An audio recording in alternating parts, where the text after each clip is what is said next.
notícia. A gente tem falado aí sobre economia, como é que vai o Brasil, a inflação está subindo, olha a inflação e tudo mais.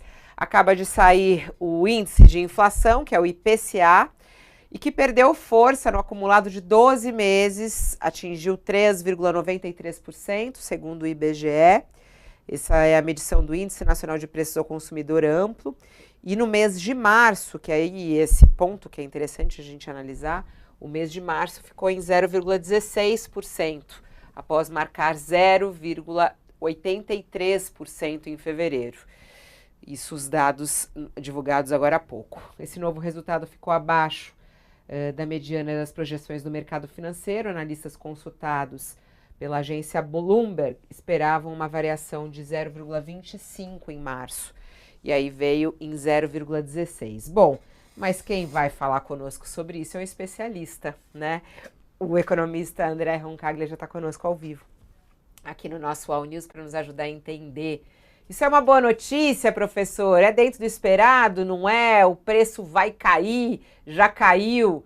O que isso representa para nós brasileiros? Bom dia. Bom dia, Fabiola, Thales, Josia, um prazer estar aqui.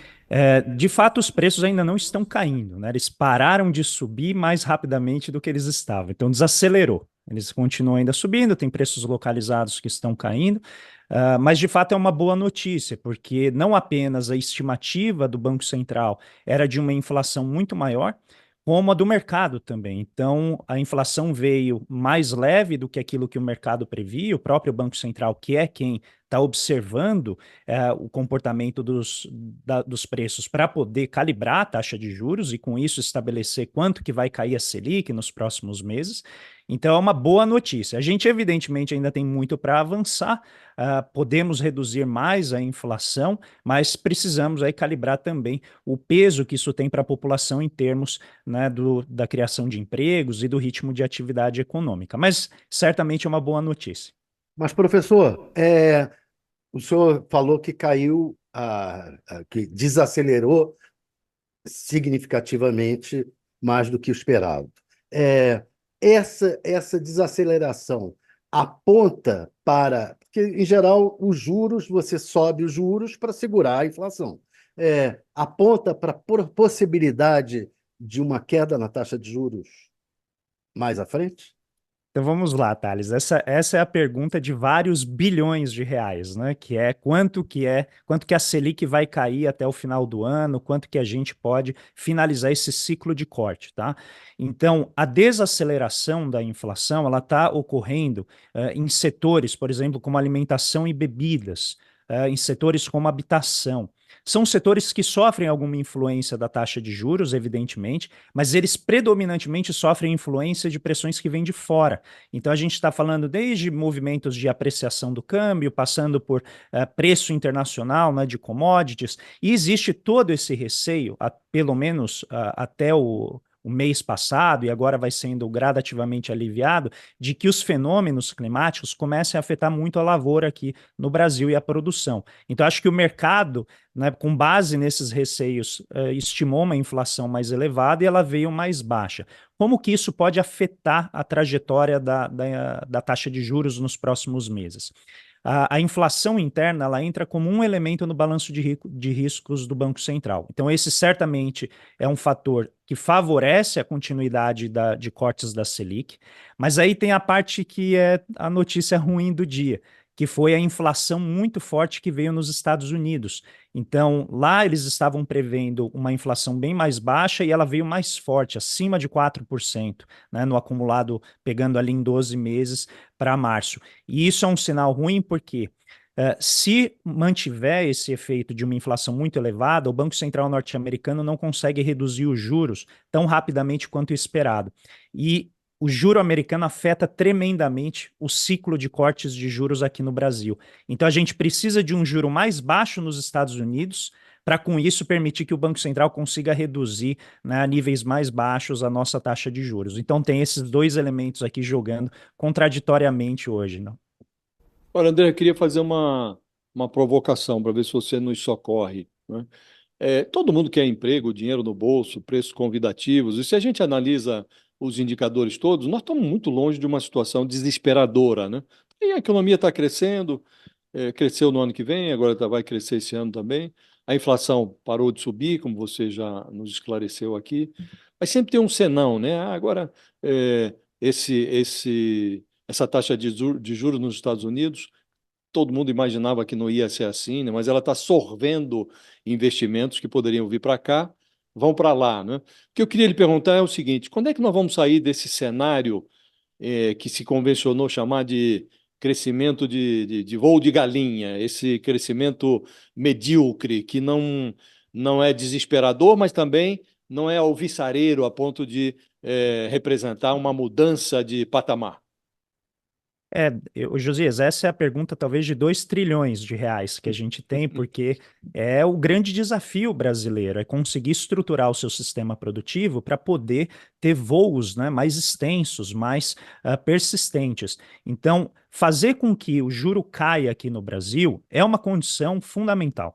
Sem a queda da taxa de juros para patamares civilizados, sem ter uma primeira ou a segunda maior taxa de juros do planeta, é uma condição para você aliviar o crédito que vai para o setor corporativo e permite fazer investimentos. Outra parte dessa equação vem com a política que o governo vem fazendo, não apenas de reanimar setores industriais que estavam paralisados, que têm equipamentos muito antigos, muito obsoletos, e todo esse esforço em várias frentes, desde a depreciação superacelerada, que é uma espécie de crédito tributário para a empresa que investe na economia real e não, né, em aplicações financeiras que geram retorno rápido, mas não geram emprego. A gente tem uma série de mobilizações na área microeconômica, em termos de garantias de crédito, melhoria de marcos de concessões, né, de utilidades públicas, que podem vir a destravar o investimento. Mas tem um ponto-chave aqui que a gente não pode esquecer e que tem sido motivo de discussão recente, que é a questão da energia no Brasil. A energia no Brasil ainda tem os preços mais altos no planeta, e se não houver um plano para equacionar o problema energético no país, a gente vai continuar tirando o incentivo da indústria, vai continuar inibindo os setores que empregam com melhor qualidade e com mais altos salários. Então, há conjunto de ações que precisa ser enfrentado. O governo vem dando indicações nesse sentido, mas obviamente precisa de muito mais ousadia, acho que muito mais assertividade. Pois é, a última indicação foi diminuir os subsídios para energias de boa qualidade, eólicas, etc. Mas o que se aponta é que essa concessão de incentivos agora, embora ajude a diminuir a taxa, o preço da energia atualmente, ela vai voltar como um bumerangue para mais adiante. Como é que o Brasil faz para sair desse problema do subsídio? A gente discutiu tanto que tinha que fazer a reforma tributária para acabar com os subsídios, etc. Mas toda vez que se pensa numa solução, a solução vem pelos subsídios e, novamente, a gente sabe que isso vai lá na frente acabar voltando contra o consumidor, contra o cidadão comum. Né, só Eles são uma complementando aqui, tem ferramenta. essa previsão de um aumento de 7% no valor da conta de luz em 2029, que é isso que o Thales está falando, né? Isso. Quer dizer, agora esse benefício, teve uma queda da conta de luz, no entanto, depois um aumento. É isso mesmo, professor? Porque a gente tem um problema estrutural no setor elétrico aqui no Brasil e, na minha visão, ele foi agravado pela maneira como a Eletrobras foi privatizada. Na privatização da Eletrobras, houve vários jabutis inseridos ali que incluíram fontes de energia que não apenas são sujas, ou seja, elas estão alinhadas a fontes fósseis, né, de combustível fóssil, como gerou uma série de gastos e de remuneração de empresas privadas por conta de ajustes que elas tiveram que fazer no plano da pandemia, e isso tem que agora ser pago, e a ideia original era que o consumidor pagasse. O governo agora está fazendo o que é, na verdade, um arremedo. Isso aí não resolve o problema estrutural, né? Na minha visão, é enxugar gelo, porque esse plano que o governo faz, que o ministro Alexandre Silveira apresentou ontem, ele simplesmente é o equivalente a você vender parte da casa para poder pagar uma parte da conta de energia da sociedade, que foi isso que aconteceu. A gente vendeu a Eletrobras, principalmente a parte dela que era mais rentável, e a gente quer antecipar o valor que o setor privado que adquiriu a empresa passe para o governo para que o governo abata parte desse, né, da elevação do custo da energia elétrica para o consumidor.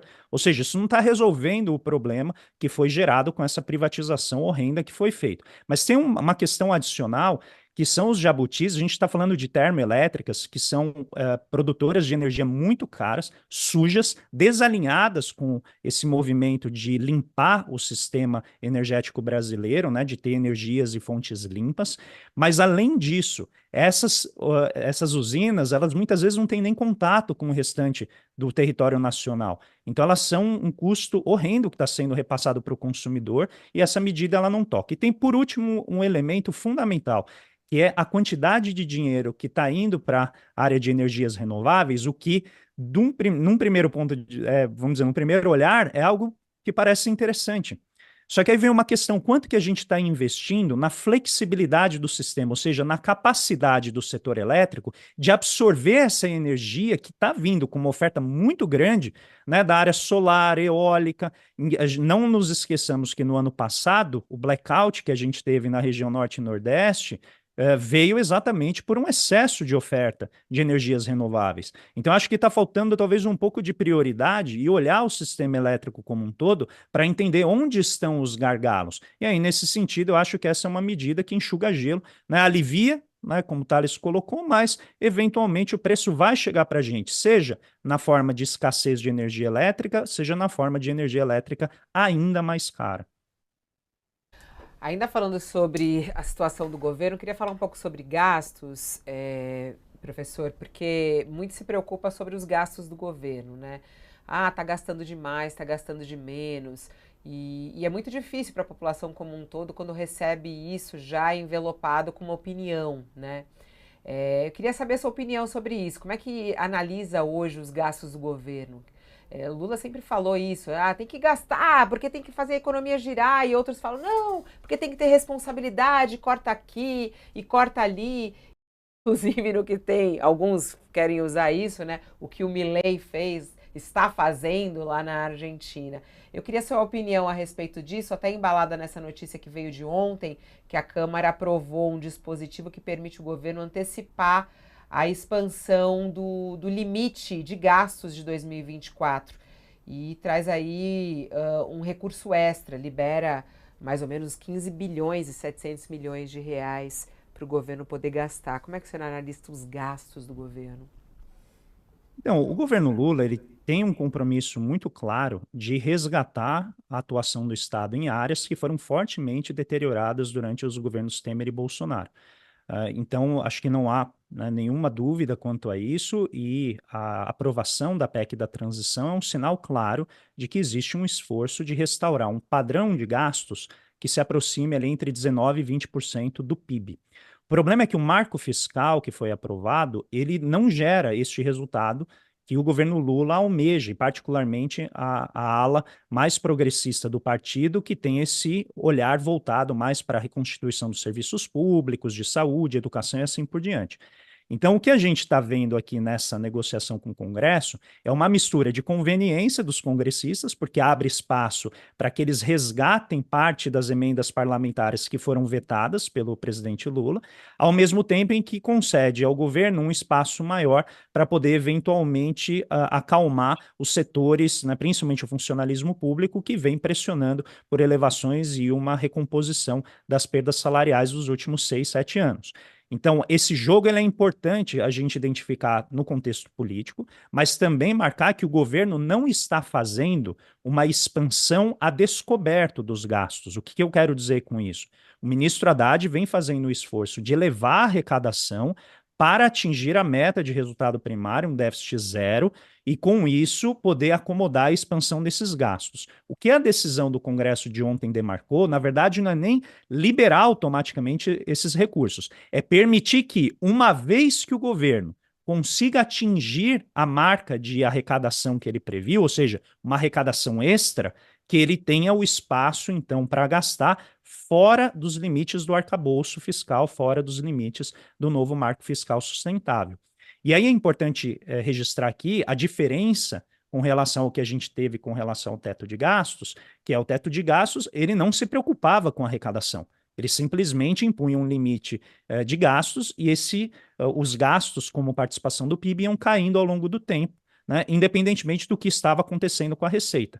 O que o novo marco fiscal faz é atrelar o comportamento do gasto àquilo que ocorre no plano da receita. E um último ponto, só para deixar muito claro, toda essa discussão de Petrobras, distribuição de dividendos, essa busca do Haddad de tentar ampliar a arrecadação, tem a ver com um dispositivo no marco fiscal que abre a possibilidade de ampliar o gasto apenas em 2024. Exatamente porque o marco fiscal ele iniciou uma regra muito rígida para o governo, que nem o teto de gasto do Temer começou assim, porque em 2016, no final do ano, o Temer ele amplia o nível de gasto para que o teto não o afetasse. E o que a equipe econômica dessa vez fez foi já colocar uma regra muito dura para ela atingir já no primeiro ano. Então, na negociação com o Congresso, eles abriram a possibilidade de poder aumentar o nível de gasto que vai estabelecer a referência para os próximos anos e o governo conseguir ampliar um pouco neste ano apenas e a regra passa, então, a funcionar de maneira mais rigorosa, mais estreita Agora, a partir do ano que vem. essa imposição de rigor que a equipe econômica se autoimpôs, você classifica como uma barberagem ou como um acerto de uma equipe que precisava conquistar confiança já na largada? Você acha que foi um erro ou foi um acerto? E como é que você analisa a gestão do Haddad? Eu, particularmente, se eu estivesse na equipe econômica, eu não teria feito um ajuste tão duro quanto esse, uma promessa tão dura. Mas eu também não sei, Josias, qual que era o teor da negociação. O que eu acompanhei, né, aqui pela imprensa de fora é que as frentes que pressionavam por um ajuste forte eram muito grandes, né, tanto no mercado financeiro quanto em setores da imprensa, que obrigavam o governo a estabelecer, né, uma trajetória razoavelmente rigorosa de ajuste fiscal. E o lado do governo foi aceitar esta trajetória, porém, fazer isso por meio de recomposição da base tributária. Então, eu sempre defendi desde o início, apesar de achar que o arcabouço é um avanço em cima do teto de gastos, eu sempre achei que o ajuste que a própria equipe econômica se colocou era muito duro, desnecessariamente duro, em face do tamanho dos déficits fiscais que vem ocorrendo em outros países.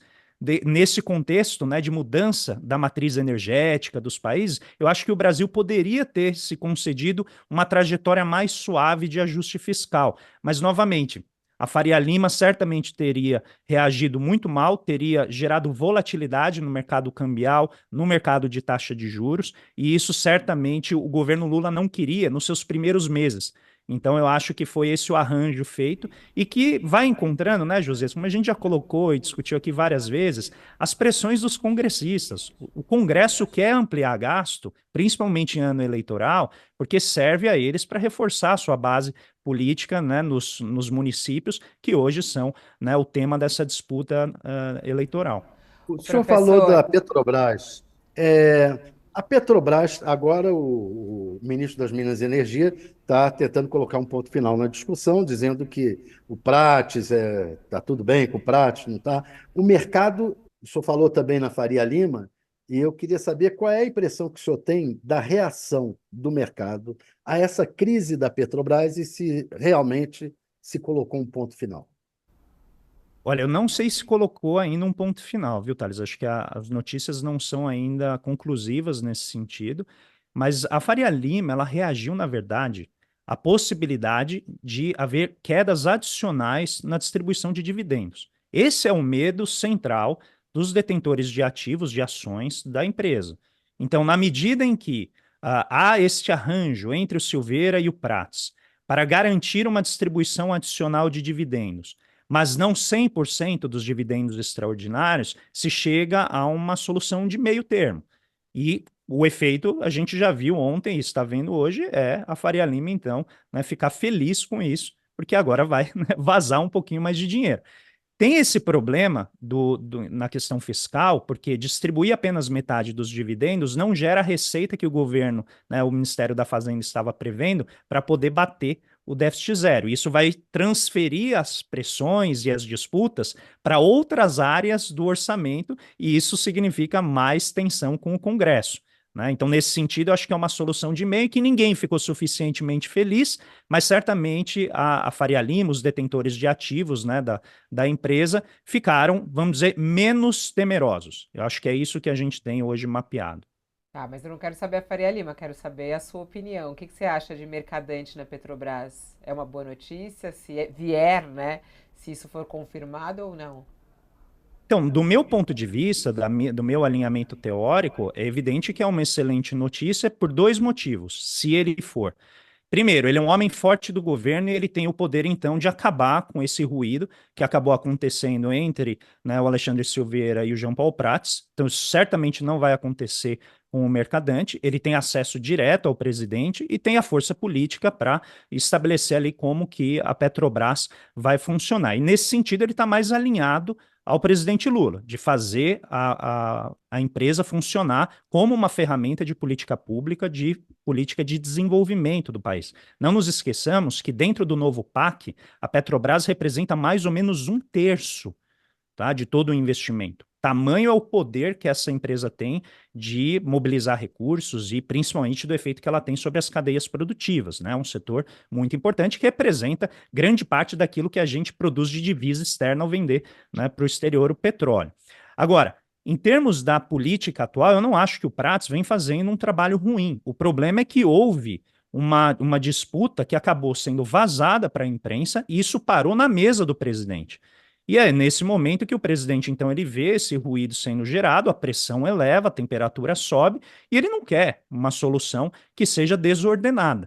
Mas pelo que a gente está vendo aqui, eu acho, Thales e Fabíola, já respondendo diretamente, que é muito possível que essa mudança não ocorra agora. Tá? Ao que tudo indica, há uma tentativa de colocar panos quentes nessa disputa e tentar, ao menos ali, vamos dizer, amenizar o tom, né, dessa querela pela imprensa. E isso eu acho que é uma boa solução. Eu não acho que é uma solução negativa. Eu acho que ela é positiva porque permite, né, ao governo ter um pouco mais de calmaria.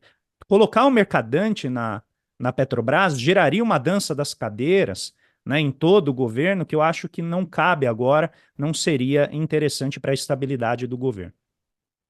Dando parabéns aqui ao professor André Roncaglia, diz assim, olha, esse é o economista mais didático que eu já ouvi.